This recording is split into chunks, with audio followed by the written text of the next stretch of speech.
Hello welcome friends. आज हम मेथी को ग्रो करेंगे। ये मेरे पास एक टब था जो साइड से देखिए टूट गया था, मैंने इसको बांधा है। इसमें मैं मेथी लगाऊंगी।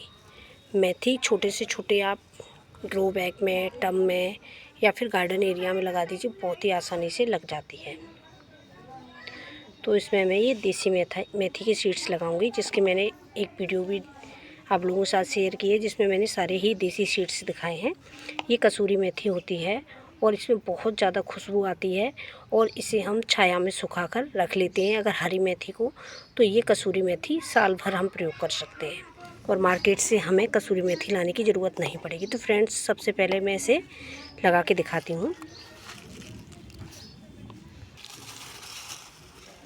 इस तरीके से हमको थोड़ी थोड़ी दूरी में इसको डालना है। मेथी थोड़ी घनी ही बोई जाती है, क्योंकि मेथी का प्लांट जो होता है वो ऊंचाई पे थोड़ी होने के बाद फैलता है और मेथी जितनी घनी होती है उतना ही अच्छा रहता है।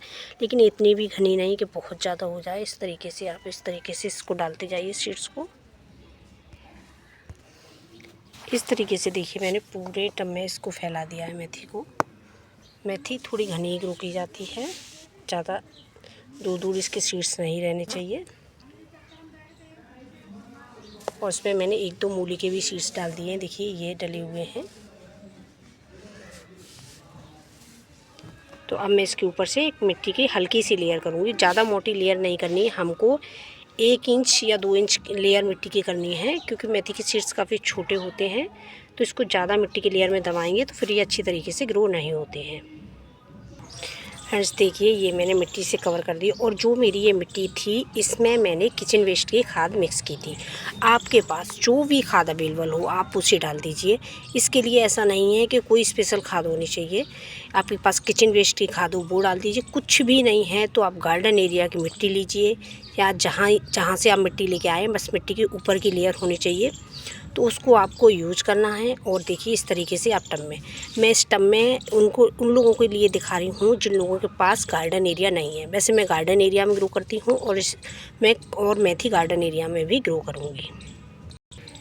मैंने कुछ दिनों पहले मेथी बोई थी, देखिए उसके सीड से ये प्लांट इतने बड़े बड़े हो चुके हैं। लेकिन उसी के जस्ट दूसरे दिन बारिश हो गई थी, तो उसमें कुछ ही जो पालक के कुछ बचे हैं और देखिए ये मूली के कुछ प्लांट बचे हुए हैं, बाकी के सारे बारिश के साथ बह के चले गए थे।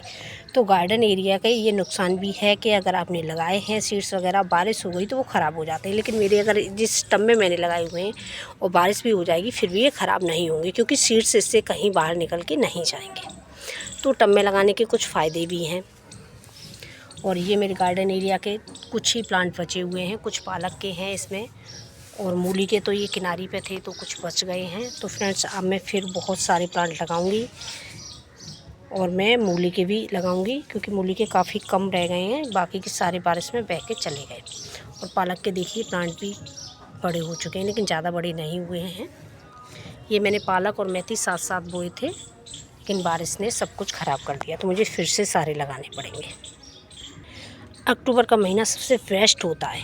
अगर हम मेथी को सितंबर में, मेथी पालक को लगाते हैं तो वो इतना अच्छा नहीं चलता है जितना अच्छा अक्टूबर में लगाए हुए चलते हैं। तो आपने अगर अभी तक नहीं लगाया है तो ये मंथ बेस्ट है आपके लिए। आप अभी भी मेथी, पालक, मूली, गाजर, सर्दियों की सारी वेजिटेबल्स लगा सकते हैं।